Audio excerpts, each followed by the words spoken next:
છેલ્લો અને પાંચમો મુદ્દો અમદાવાદમાં વધી રહેલી વસ્તી અને વાહનોની સંખ્યાના કારણે તો રસ્તા પરનું ટ્રાફિક તો વધી જ રહ્યો છે, પરંતુ ઘણા કિસ્સામાં મ્યુનિસિપલ કોર્પોરેશનના શાસકોની ટૂંકી દ્રષ્ટિ અને અધિકારીઓના અણઘડ આયોજનના કારણે ટ્રાફિક જામના નવા હોટસ્પોટ ઊભા થઈ રહ્યા છે।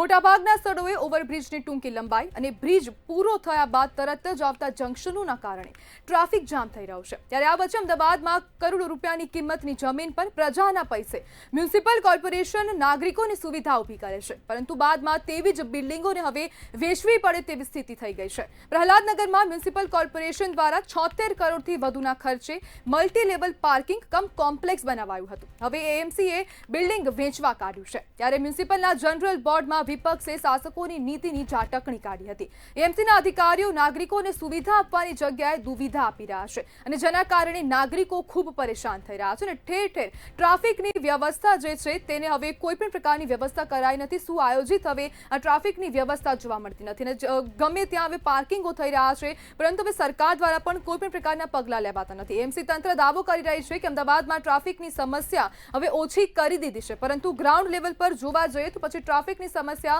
ઠેરની ઠેર છે, અને ઉપરથી વધુ પ્રમાણમાં થઈ ગઈ છે। જ્યાં જુઓ ત્યાં ગેરકાયદેસર રીતે પાર્કિંગ કરાઈ રહ્યા છે, અને તેની જ સાથે સાથે હવે જ્યારે એએમસીના જે અધિકારીઓ છે મલ્ટી લેવલ પાર્કિંગ બનાવી રહ્યા છે, પરંતુ હવે તે કોઈ જ પ્રકારમાં ઉપયોગમાં આવતો નથી, સ્થાનિકો દ્વારા પણ ઉપયોગ કરાતો નથી, અને હવે તેના જ કારણે આજે ખાલીખમ મલ્ટી લેવલ પાર્કિંગ જોવા મળે છે, અને તે જ હવે વેચવા માટે એએમસીએ કાઢ્યું છે।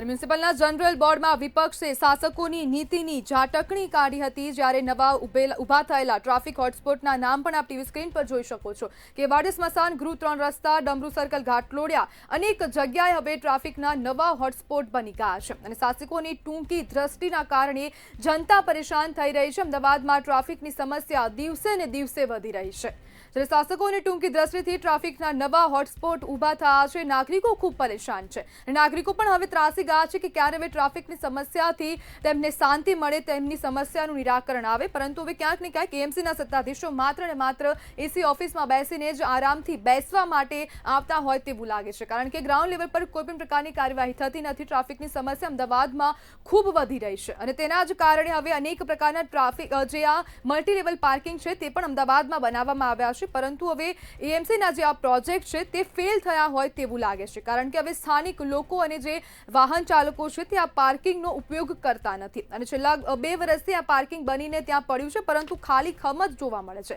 જેના કારણે હવે જે જનરલ બોર્ડની જે મીટિંગ યોજાઈ હતી તેમાં એએમસી દ્વારા તેવો ઠરાવ પસાર કરવામાં આવ્યો હતો કે પછી આ જે જગ્યા છે અને જે જગ્યાની સાથે સાથે મલ્ટી લેવલ પાર્કિંગ તેને કોઈ ખાનગી વ્યક્તિને વેચી દેવામાં આવે।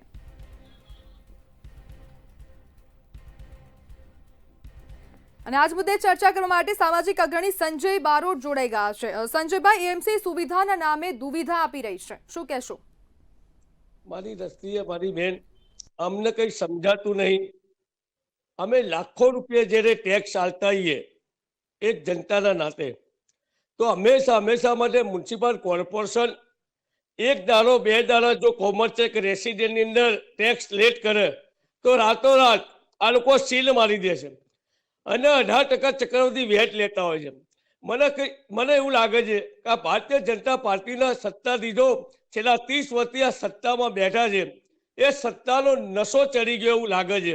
તમે જો આજે કોર્પોરેશન 18-60-40 નો રેશિયો, એટલે 40% જે અમારી આ જગ્યા કપાત હોય એની અંદર હોસ્પિટલ બનાવી હોય કે મ્યુનિસિપાલિટી દવાખાનું હોય, અને એની અંદર આજે ફ્રી પાર્કિંગના નામે તમે જો કરોડો રૂપિયા વેડફાઈ જાય પ્રી પ્લાનિંગ વગર, આવડું મોટું 3-4 જગ્યાએ એ લોકો બાંધી દે, અને છતાંય સંપૂર્ણ રૂપિયા એમના માલિકા મળે તેના કોન્ટ્રાક્ટ આપી દે છે, અને જાણી જોઈને ફેલ કરાવે છે। આવડું મોટું પાર્કિંગ જો તમારા મારા કામમાં ના આવે, અને છતાંય આપણે આ પબ્લિકના ટેક્સના રૂપિયા ઉત્સવો તાઇફાઓ એમની પાછળ જે આપણે ખર્ચા કરી રહ્યા છે, મને લાગે છે ખૂબ દુઃખ થાય છે। શું આટલા માટે મેં ખોબે ભારતીય જનતા પાર્ટીને સરકારને બેસાડી હતી? આજે અમદાવાદ શહેરના મારા દીકરાનો 100 રૂપિયા વાપરવા તો વિચાર કરું, અમે લોકો ટેક્સ આપીએ છીએ કેના માટે? અમારી શું કામ?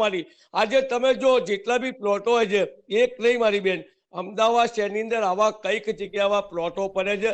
પૂર્વની અંદર તમે જો નિકો નરોડા હોટલ જે પ્લોટો છે એમના ભારતીય જનતા પાર્ટીના કોર્પોરેટરને ખાનગીકરણ ભાડે આપીને વેપલો ચાલો છે. મહિને 30,000 રૂપિયામાં આપી દેવાનું અને પછી એક કોન્ટ્રાક્ટર સબ કોન્ટ્રાક્ટરે ખાલી ઉદ્યોગના નામે લાખો રૂપિયા આધારે પ્રજાના રૂપિયા એ લોકોએ એમના ભારતીય જનતા પાર્ટીના કોન્ટ્રાક્ટર કોર્પોરેટર કમાવાનો ધંધો કરી નાખ્યો છે મારી બેન. જે પ્રમાણે હવે આવી સ્થિતિ ટ્રાફિકની વારંવાર થઈ રહી છે ને અમદાવાદમાં આનો કોઈ નિકાલ નથી આવતો. એએમસી કેમ હવે આ જે પ્રોબ્લેમ થઈ રહી છે તેનું નિરાકરણ નથી લાવી શકતી અને ટ્રાફિકની સમસ્યાનું નિરાકરણ કેમ નથી આવતું? મારી બેન, એ લોકોને કરવું હોય તો બધું જ થાય. એમને જો રાતોરાત એમના સીએમ આવવાના કે દેશના વડાપ્રધાન આવવાના હોય તો એમટીએસની લાખો ગાડીઓ રાતોરાત ખરીદે છે જે એમના પોતાની જાગીરી હોય. અને જ્યારે આ મારી બહેનો ખોબે ખોબે મત આપી દે છે ત્યારે એમને રાતોરાત રોડ ઉપર લાવીને એમની પર મકાન ઉપર બુલડોઝર ફેરવી દે. આવડો મોટો 30 વર્ષથી એમની જોડે ગુજરાતનું સાનિયારું, ગુજરાત સરકાર હવે તો 15-14 વર્ષથી તો કેન્દ્રમાં બેઠા છે. આવડું મોટું સાનિયારું હોય ટ્રાફિક સમસ્યા માટે હલ કેમ નહીં કરી શકતા? એમના ભણેલા ગણેલા એન્જિનિયરો છે ને માત્ર કાગળ ઉપર બેન પ્લાન બનાવે છે. તમે જો આજે સાળંગપુરની એક દશા આખા અમદાવાદ શહેરને જયારે બાનમાં લીધું હોય આતંકવાદીઓના જેમ અમે કંટાળી ગયા છે. આજે મારે ઇન્ડિયા કોલોનીથી આજ સવારનો દાખલો સેટેલાઇટ જવું હોય તો મારે કમસે કમ 2 કલાક થાય છે.